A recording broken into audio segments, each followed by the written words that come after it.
Kapag may hinahunting kang suspect, ay hindi mawawala ang mga cartographic sketches at pictures. Iba-iba ang itsura nila. Merong mga parang astig na syndicate leader, may mga sexing chika babes, may bata pa.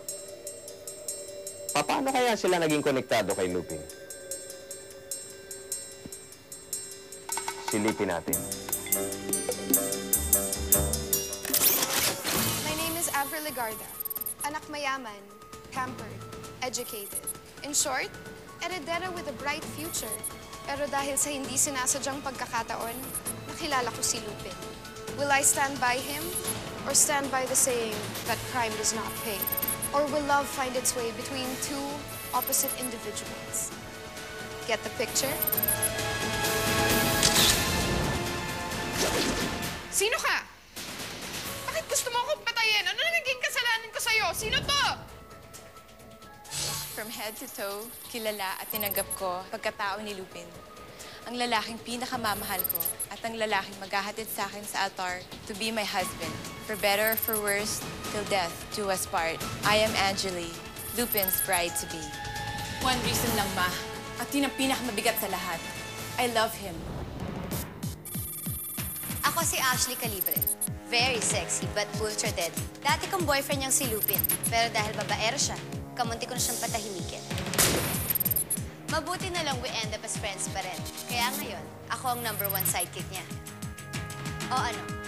Sino sa inyo gusto makatikim ng bala ko? Ang aking bala.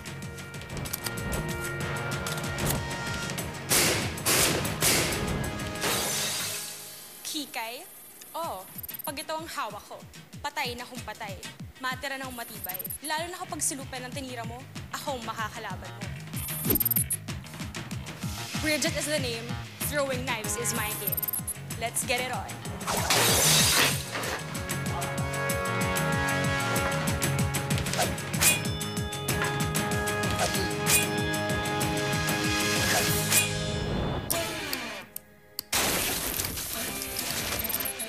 Ako si Castor, your friendly neighborhood terror. Small-time kawatan. Pero ngayon, high society na kinakanako. Salamat sa sanggang dikit kong si Lupin. Kaya pag ginalaw niyo ang idol ko, talo-talo na tayo. Ako si Cecilia. Iginagalang, kinikilala, tinitingala. Pero sa likod ng aking katayuan ay isang lihim. Isang lihim na tanging anak ko lamang na si Lupin ang dapat tumuklas. Ako si Sister Ana Nicole, isang madre na may misteryong pinanggalingan. Isang madilim na nakaraan na hindi ko magawang kalimutan. Si Lupin lang ang pag-asa ko para magawang ko ng paraan, para magawa kong buuin muli ang lahat ng mga nawala sa akin. Ako si Danggoy, and Lupin is my best friend. Alam niyo ba kung ba't kami naging magkaibigan ni Lupin? Kasi doon sa Baguio, dalawa lang kami ang pinakagwapo. Ayun o, kaya nag-click agad kami. Alam niyo ba tong si Lupin? Masyadong malihim. Ang daming tinatagong sekreto. Pero okay lang. As long as may mamam kami, best friends forever! Ayun o. Ano naman pare? Itong kapatid mo naglambig sa akin itong baril-barilan. Gusto nga Bawal yan eh. Bawal nga eh.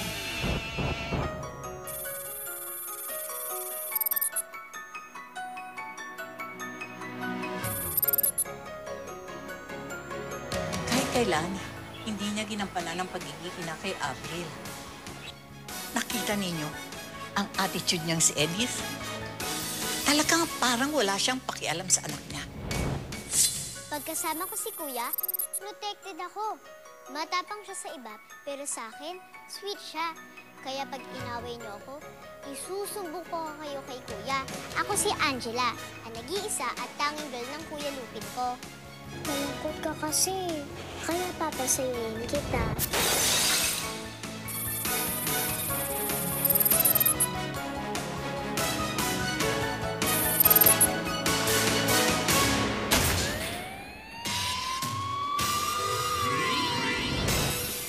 Nagagalingan kayo kay Lupin. Masaha nga kayo sa akin. Dahil ako lang naman ang nagturo sa kanya eh. Naging Lupin siya nang dahil sa akin. Ako nga pala si Kuroy, ang tatay ni Lupin. Oo, magkadugo kami, pero dinoble cross niya ako eh. Kaya pag nagkita kami ulit, siya naman ang tablado. Mag-amang naggagantihan. Kami ni Lupin yan. Sweet love.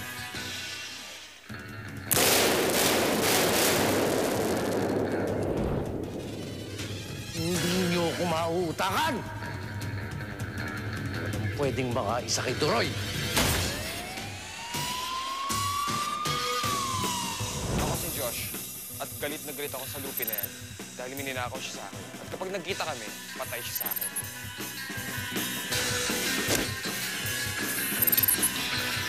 Siguro dapat malaman ni Alvin yung mga pinagagawa ng mami niya. Bago pa may mangyaring masama sa kanya.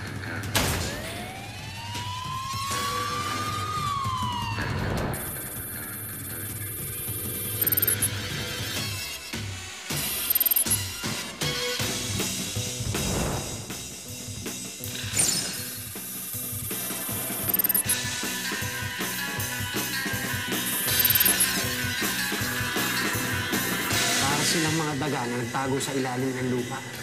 Hindi ko alam kung nasaan ang mga hinayupa. Sa dami na nang nalaman ko tungkol sa'yo, Lupin. Alam ko na kung paano ka hahanapin. Isang matinding one-on-one with the one sa pagbabalik ng Sino si Lupin.